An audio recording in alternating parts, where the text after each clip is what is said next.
రాష్ట్రంలో మనం చూసుకున్నట్లయితే శుక్రవారంకి సంబంధించిన వెదర్ రిపోర్ట్తో మీ ముందుకైతే రావడం జరిగింది.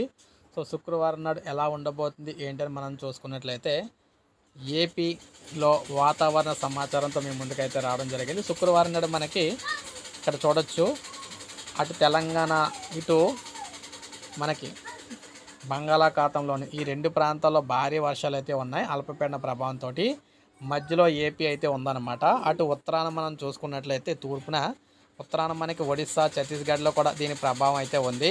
ఈ మూడు సైడ్ల నుంచి కూడా విపరీతమైన వర్షాలు అయితే ఉన్నాయి. మధ్యలో ఆంధ్రప్రదేశ్లో అయితే కొంతవరకు ప్రభావం అయితే కాబోతుందన్నమాట. తీర ప్రాంతాల్లో వర్షాలు, దక్షిణ తెలంగాణలో వర్షాలు, దక్షిణ ఒడిస్సాలో వర్షాలు ప్రభావంతో ఆంధ్రప్రదేశ్లో వాతావరణం అంతా కూడా చల్లగా మారడం అయితే జరిగింది.